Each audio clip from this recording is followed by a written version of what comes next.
जो छात्र इस साल अर्थात 2026 में 11th क्लास में एडमिशन करा चुके हैं या अगर कुछ बच गए हैं तो स्पॉट एडमिशन का डेट में कराने वाले हैं। मैक्सिमम बच्चों का 11th क्लास में एडमिशन तो हो चुका है, लेकिन अब होने जा रहा है रजिस्ट्रेशन।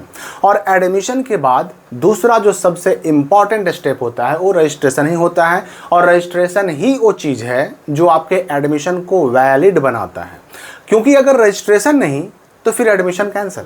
ये बात 100% आप समझ भी लीजिए और दिमाग में बैठा भी लीजिए कि आपने 11th क्लास में जो एडमिशन लिया, चाहे किसी भी स्कूल में लिया हो, चाहे साइंस में लिया हो, आर्ट्स में लिया हो या फिर कॉमर्स में लिया हो, आपने एडमिशन ले लिया। और अगर आप ये सोच रहे हैं कि हमने तो अब एडमिशन ले लिया, हम रजिस्ट्रेशन नहीं कराएंगे, 1 साल 2 साल 3 साल बैठ करके फिर इसी एडमिशन से हम रजिस्ट्रेशन करा के एग्ज़ाम फॉर्म भर के और फिर इंटर का एग्ज़ाम दे देंगे बिहार बोर्ड से, तो आप गलत सोच रहे हैं। अगर आपने एडमिशन लिया 11th में तो ये एडमिशन कन्फर्म ही तब हो पाता है जब आप रजिस्ट्रेशन भी कराते हैं, पंजीकरण भी कराते हैं। रजिस्ट्रेशन को ही हिंदी में पंजीकरण भी कहा जाता है। तो अब ये रजिस्ट्रेशन 11th क्लास का ये कब से होगा, इसमें कौन कौन से डॉक्यूमेंट लगेंगे, इसमें कितना पैसा लगेगा, रजिस्ट्रेशन के लिए कुछ इंपॉर्टेंट जो नियम हैं वो भी आपको समझ लेने हैं, जो मैं सारी जानकारी देने वाला हूं आपको इस वीडियो में। आपको याद होगा कि आपने जब 11th क्लास में आपका मेरिट लिस्ट में नाम आया, चाहे फर्स्ट में आया, सेकंड में आया, फिर थर्ड में आया, फिर स्पॉट में आपने करवाया, किसी भी तरह से आपने 11th क्लास में एडमिशन कराया, तो आपसे हो सकता है कि जिस स्कूल में आपने एडमिशन कराया हो वहाँ पर आपसे हो सकता है कि एक पेपर वाला ऑफलाइन एडमिशन फॉर्म भरवाया गया हो सकता है ना भी भरवाया गया हो। तो उस एडमिशन फॉर्म में आपने देखा होगा कि सब्जेक्ट चुनने के भी कॉलम थे, उसमें आपको सब्जेक्ट टिक लगाना पड़ा था। और ये भी हो सकता है कि किसी स्कूल में ये एडमिशन फॉर्म ऑफलाइन वाला भरवाया ही ना गया हो।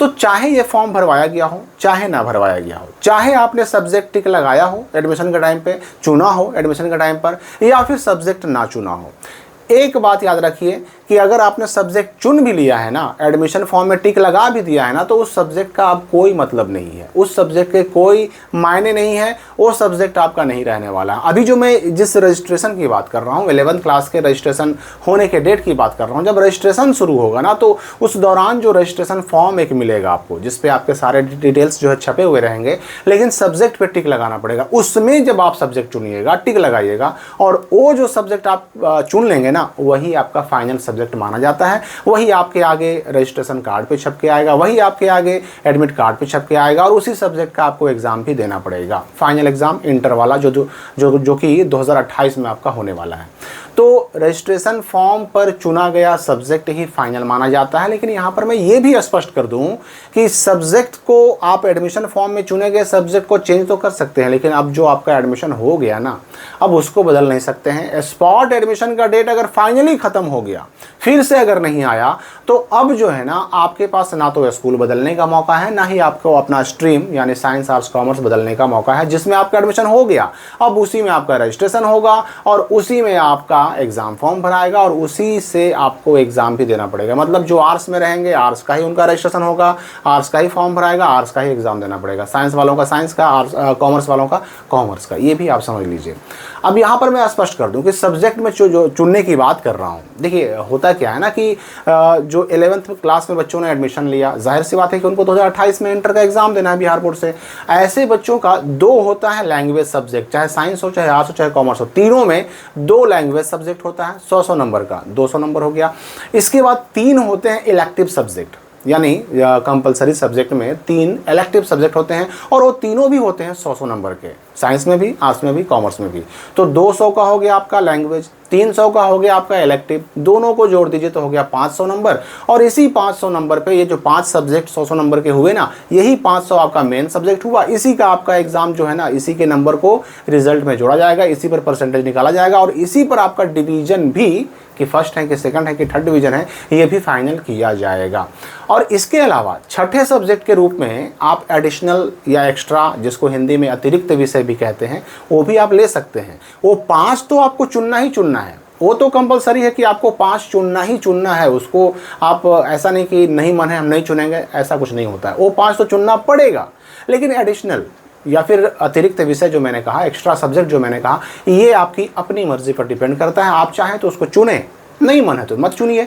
अगर चुनिएगा तो आपका 6 सब्जेक्ट का एग्जाम होगा, लेकिन रिजल्ट तो वही 500 पे ही बनेगा, ठीक है ना। हाँ, एक फ़ायदा होता है कि एडिशनल सब्जेक्ट चुनने से जब रिजल्ट बनाया जाता है, मान लीजिए कि जो मेन 5 सब्जेक्ट हुए 500 नंबर के, उनमें से किसी एक में अगर मेरा क्रॉस लग रहा है, जिस पर रिजल्ट बनता है, जिस पर डिवीजन होता है, जिस पे परसेंटेज निकल जाता है, अगर उनमें से किसी एक सब्जेक्ट में क्रॉस लग रहा है और एक्स्ट्रा में हमने सब्जेक्ट ले रखा है, उसमें हम पास हो गए, तो ये सब्जेक्ट एक दूसरे से जो है स्वैप हो जाते हैं, बदल जाते हैं, इनकी जगह बदल जाती है और बच्चा फेल होने से बच जाता है, उसका 1 साल बर्बाद होने से बच जाता है, उसको पास कर दिया जाता है। ये एक फ़ायदा अतिरिक्त विषय या एक्स्ट्रा सब्जेक्ट लेने का होता है। तो सब्जेक्ट चुनना है आपको फाइनली रजिस्ट्रेशन के टाइम पे, और स्कूल भी नहीं बदल सकते, स्ट्रीम भी नहीं बदल सकते। अब सवाल ये उठता है कि हमें डॉक्यूमेंट कौन कौन से तैयार करने होंगे, जब रजिस्ट्रेशन होगा तो डॉक्यूमेंट क्या क्या लगेगा। देखिए नॉर्मली जब आप रजिस्ट्रेशन का डेट आएगा, रजिस्ट्रेशन कराने अपने स्कूल में जाइएगा, तो वहाँ पर आपको एक प्रिंटेड रजिस्ट्रेशन फॉर्म मिलेगा, जिसमें आपका फोटो छपा हुआ रहेगा, आपका डिटेल भी छपा हुआ रहेगा। ये सारे डिटेल जो आपने OFSS पर फॉर्म भरा था ना, इंटर एडमिशन का ही या फिर 11th एडमिशन के लिए, उस फॉर्म से आपका डेटा उठा लिया जाता है, ठीक है ना। सिग्नेचर उसमें नहीं रहता है, क्योंकि आपको याद होगा कि OFSS का जब ऑनलाइन हुआ था 11th एडमिशन के लिए, उसमें सिग्नेचर नहीं मांगा जाता है, तो सिग्नेचर नहीं रहेगा। तो उस फॉर्म में फ़ोटो रहेगा, आपके बेसिक डिटेल रहेंगे, सब्जेक्ट चुनना पड़ेगा, साइन वगैरह करना पड़ेगा। वो फॉर्म पर फोटो, हो सकता है कि कुछ स्कूल वाले फ़ोटो भी मांगे, और साइन करके वो फॉर्म जमा करना पड़ेगा। फॉर्म के साथ कौन कौन से डॉक्यूमेंट लेंगे रजिस्ट्रेशन फॉर्म के साथ, तो देखिए बहुत सारे स्कूल वाले 11th के एडमिशन का रसीद मांगते हैं, आधार कार्ड, पासबुक की फ़ोटोकॉपी भी मांगते हैं, जातीय आवासीय भी कुछ कुछ स्कूलों में मांगा जाता है। लेकिन ये सब ऑप्शनल चीज़ें हैं। कुछ भी अगर जमा ना किया जाए ना, सिर्फ अगर फॉर्म भी बच्चा भर के जमा कर देता है और स्कूल वाले अगर सिर्फ उतना ही पे काम कर देते हैं, तो उतना भी रजिस्ट्रेशन हो जाता है, लेकिन कहीं कहीं मांगा जाता है। तो इस बात को भी आपको दिमाग में रखना है। पैसे की अगर बात करें कि भाई 11th के रजिस्ट्रेशन में कितना पैसा लगेगा, तो देखिए नॉर्मली 11th के रजिस्ट्रेशन में जो बच्चे जिन बच्चों ने बिहार बोर्ड से ही मैट्रिक पास करके और फिर बिहार बोर्ड के अंदर ही 11th में एडमिशन लिया है, यानी मैट्रिक उन्होंने बिहार बोर्ड से ही पास किया, तो ऐसे बच्चों का रजिस्ट्रेशन जो शुल्क होता है, फीस होता है, पैसा, वो 515 रुपये होता है नॉर्मली, 515 रुपये। और जो अदर बोर्ड के बच्चे होते हैं, जो CBSE से आए हैं या फिर किसी अन्य राज्य के बोर्ड से आए हैं, तो ऐसे बच्चों का, यानी बिहार बोर्ड को छोड़कर किसी अन्य बोर्ड से 10th पास बच्चे जब इंटर में एडमिशन कराते हैं, 11th में एडमिशन कराते हैं, तो ऐसे बच्चों के 11th के रजिस्ट्रेशन के टाइम में 715 रुपये लगता है, 200 रुपये एक्स्ट्रा लगता है। ये तो बोर्ड का शुल्क हो गया। कुछ स्कूल वाले इसमें जोड़ करके अलग से भी कुछ पैसे ले सकते हैं, कुछ राशि ले सकते हैं, तो इसलिए अलग अलग स्कूलों में ये 11th के रजिस्ट्रेशन में लगने वाला शुल्क या पैसा, इसकी राशि अलग अलग हो जाती है। ये आपको फाइनली आपको अपने स्कूल से मालूम पड़ेगा। बोर्ड का जो फ़ी है मैंने आपको बता दिया, 515, 715, पिछले साल तक वही था। अब इस बार जो नोटिफिकेशन आएगा उसमें अब बोर्ड अगर बढ़ा देता है तो डिफ़र होगा, और अगर नहीं बढ़ाता है तो ये 2-3 साल से यही 515 और 715 चलता आ रहा है। तो ये तो हो गया। अब रही बात कि 11th का रजिस्ट्रेशन होगा कब से। देखिए आपको तो पता होगा कि 9 जुलाई तक OFSS के थ्रू 11th में स्पॉट एडमिशन का डेट रखा गया है। अभी इसके बाद एक डेट और आने के चांसेस हैं स्पॉट एडमिशन के, लेकिन अगर डेट ना भी आए तो भी एक बात आप दिमाग में रखिए कि जुलाई लास्ट होते होते या फिर अगस्त के शुरुआत में जो 11th क्लास का रजिस्ट्रेशन है वो शुरू कर दिया जाएगा। जुलाई लास्ट होते होते, अंत होते होते, या फिर अगस्त के शुरुआत में 11th क्लास का रजिस्ट्रेशन शुरू हो जाएगा। पिछले साल भी वही हुआ था, हालांकि पिछले साल 11th के रजिस्ट्रेशन का जो शेड्यूल है वो थोड़ा लेट था, क्योंकि एडमिशन लेट चल रहा था पिछले साल, इस बार पहले शुरू कर दिया गया। तो जब एडमिशन 11th का पहले शुरू हुआ तो ख़त्म भी पहले होगा, रजिस्ट्रेशन भी पहले होगा। पिछले साल 11th का एडमिशन देर से शुरू हुआ था, देर से ख़त्म भी हुआ, तो रजिस्ट्रेशन भी देर से हुआ था। पिछले साल 10 सितंबर से 11th का रजिस्ट्रेशन शुरू हुआ था पिछले साल।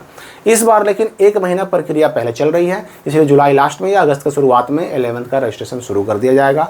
रजिस्ट्रेशन के टाइम पर एक बात आप याद रखिए कि अगर आपने एडमिशन कराया और रजिस्ट्रेशन नहीं कराया, छोड़ दिया ये सोचकर कि हम आगे 2-3 साल के बाद करेंगे, तो आपका वो एडमिशन 11th वाला कैंसिल हो जाता है, वो एडमिशन कैंसिल हो जाता है। आप 12 में जाने के बाद जब 1 साल हुआ, 12 में चले गए, उस वक्त फिर से आपको एक बार मौका मिलेगा रजिस्ट्रेशन कराने का, छूटे हुए बच्चों का डेट आएगा। लेकिन आप याद रखिए कि अगर वो साल भी गुजर गया, वो मौका भी गुजर गया, तो आपका एडमिशन कैंसिल। अब अगर आपको बिहार बोर्ड से इंटर करना है तो फिर नए सिरे से OFSS पर ऑनलाइन करना पड़ेगा, नए सिरे से एडमिशन कराना पड़ेगा, सारी प्रक्रियाएं बिल्कुल नए सिरे से करनी पड़ेंगी। इसलिए अगर आप एडमिशन कराए हैं तो रजिस्ट्रेशन जरूर कराएं, डेट आने पर नहीं कराएंगे तो कुछ भी हो सकता है, मतलब आपका साल बर्बाद होना तय है। तो जैसे ही 11th के रजिस्ट्रेशन का डेट आएगा, मैं अलग से एक वीडियो बना करके रजिस्ट्रेशन फॉर्म को कैसे भरना है, कौन कौन सी गलतियों से बचना है, इन सारी बातों की अलग से विस्तृत जानकारी दूंगा आपको। अभी के लिए इस वीडियो में फ़िलहाल इतना ही।